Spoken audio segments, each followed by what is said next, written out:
देखो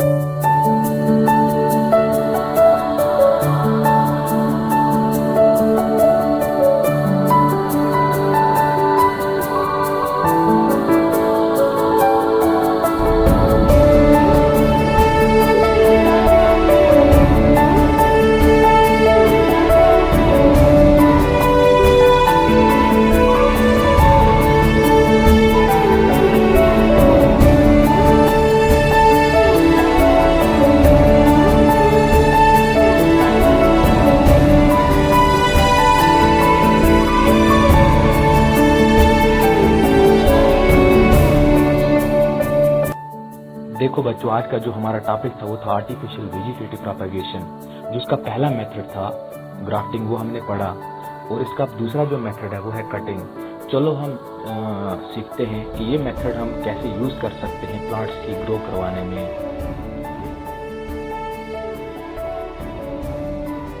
ठीक है ना। सबसे पहले कटिंग में भी एक हेल्दी ब्रांच की जरूरत होती है। किस ब्रांच की जरूरत होती है? हेल्दी ब्रांच की। चाहे वो एवरग्रीन की हो, चाहे वो रोज की हो, चाहे वो पोमेग्रेनेट हो, चाहे वो ग्रेप्स की हो, उसमें चाहिए हमें हेल्दी ब्रांच। और उसका जो होगा, उसकी जो बैठक होगी, ठीक है ना, या इसका बैठक भी बोल सकते हो, इसका पेंसिल जितना आकार होना चाहिए, एक पेंसिल जितना आकार होना चाहिए।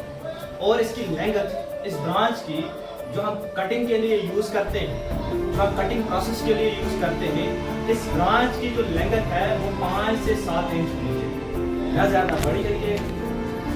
हमने इस वक्त हमारे यहाँ पे क्या है, एक रोज की, ठीक है ना,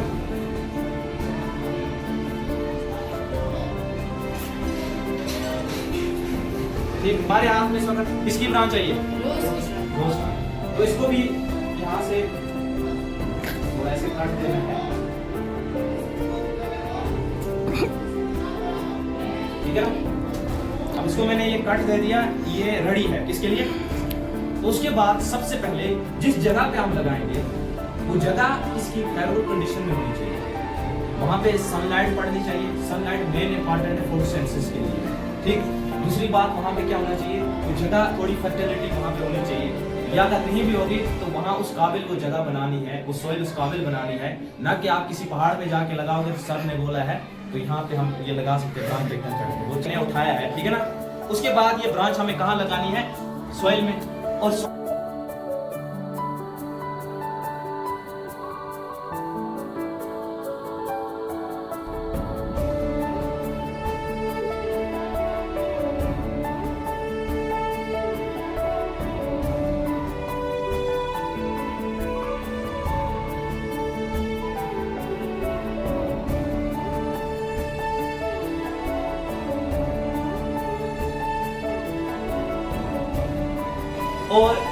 सुबह शाम इसमें थोड़ा वाटर डाल, ताकि वहाँ पे जो मॉइस्चर है, मॉइस्चरिटी को, बस प्लांट होगा या कोई भी ऐसा प्लांट है वो जल्दी हम उसमें क्या करते हैं, ग्रोथ ला सकते हैं। किसकी प्रोसेस की वजह से? कौन सा स्टेप हम इसमें फॉलो करते हैं?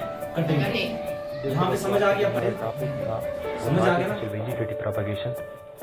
इस टॉपिक में ऑलरेडी हमने 2 मेथड पढ़े, कटिंग और ग्राफ्टिंग, और हमारा जो ये तीसरा मेथड है ये है लीरिंग। लीरिंग आप बहुत सारे प्लांट्स में करवा सकते हैं, like jasmine, lemon, strawberry extra.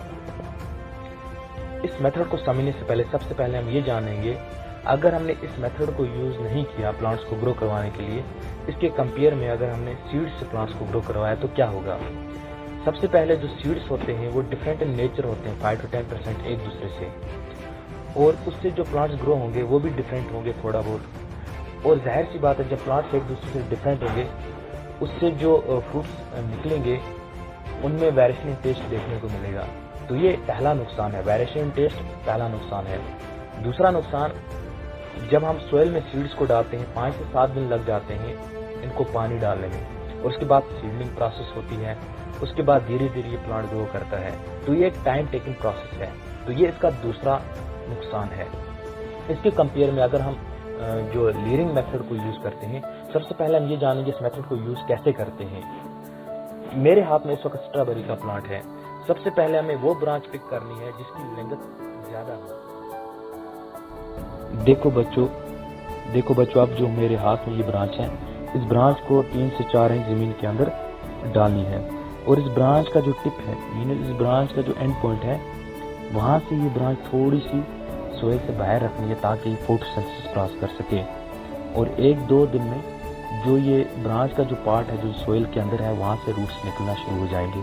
और जब इस ब्रांच के कंप्लीट रूट्स निकल जाएंगे, उसके बाद ये उस जगह से इस ब्रांच को कट करना है जहाँ से ये ब्रांच हमने सोइल के अंदर डाली है।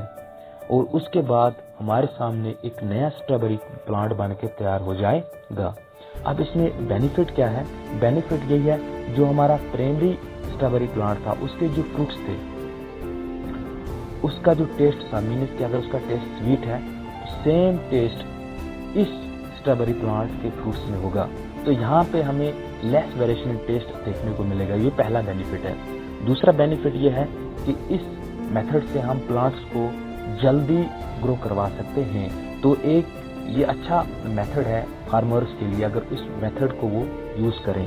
तो होप बच्चों आपको ये मेथड समझ आया होगा अच्छी तरह।